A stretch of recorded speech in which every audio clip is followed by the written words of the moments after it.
This is on. I'm Flip. Welcome to Dosan Facts. Short facts. Short facts. Not long ones.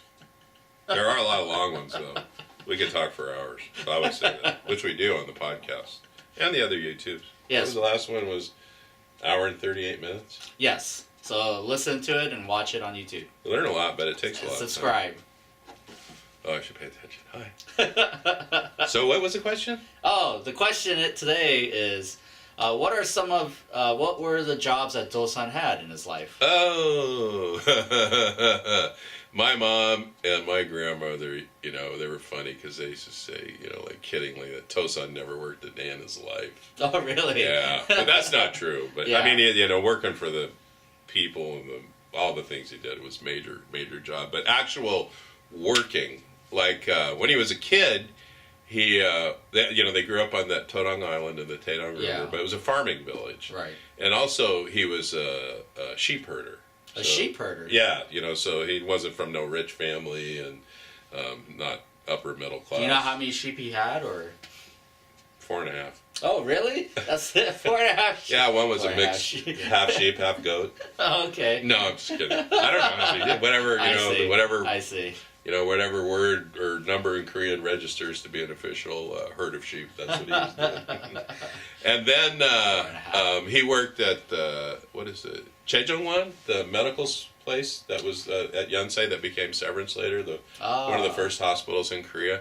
And this is in the 1890s, because when he was at Kusei Hakdong, Save the World School, the Presbyterian mission school that became Yonsei University, the students worked as, they call medicine boys. So they would hand out medicine to the patients and, go around the hospital and do that kind of stuff. And then, I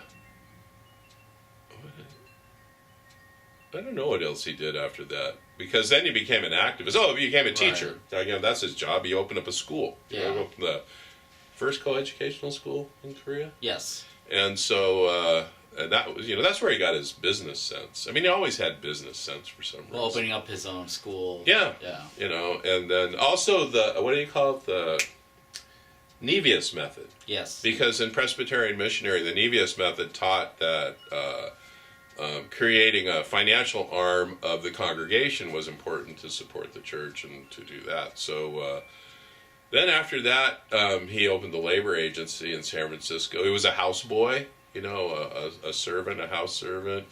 And then he picked oranges for a little bit. The orange thing is way blown up. He was, when he was in Riverside, those pictures, like this painting behind me. Yeah, the painting right here. Those were advertising pictures for the New Korea to get other people to pick oranges. He was in charge of the irrigation ditch. So, and I think he wanted to know more about that because that was more beneficial to Korea because, at that time you couldn't grow citrus in Korea, but they needed irrigation. He had also a land reclamation project in Korea, at Taesong School. And he opened up a newspaper. In 1905, he started the first newspaper. So I guess he was editor, publisher. Sure.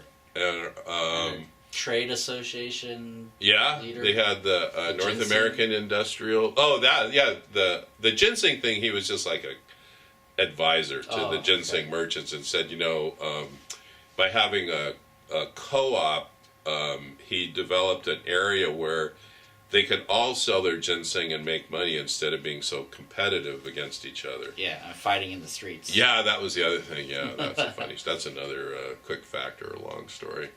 And then, what other jobs? Running the provisional government. I guess if you call it a job to become a political leader, that's what he did. But I don't think he got paid very much. He never got paid much. Right. And so, that was the funny thing because my grandmother was always working. Yeah. I mean, working as a migrant farm laborer, washing clothes, cleaning houses, cooking, all those kinds of jobs. And so that's why they would laugh, because she basically supported Dosan. I mean, a lot of people gave him money to do what he did, but as far as the family, my grandmother raising 5 kids by herself pretty much. Wow. And then giving money to Dosan while he was traveling or when he came back and forth. And so so his job was to spend Helen's money. There you go. That's pretty much it, So, and she was a good wife and a good patriot. So thank you, Helen. Yeah, without my grandmother, Dosan would have never amounted or accomplished what he did. There's no way. I mean, she was as big a patriot as him. Yeah. So thank you, Helen. Thanks, Grandma. So thank you, everyone, and join us more for Dosan Facts. Bye. Bye.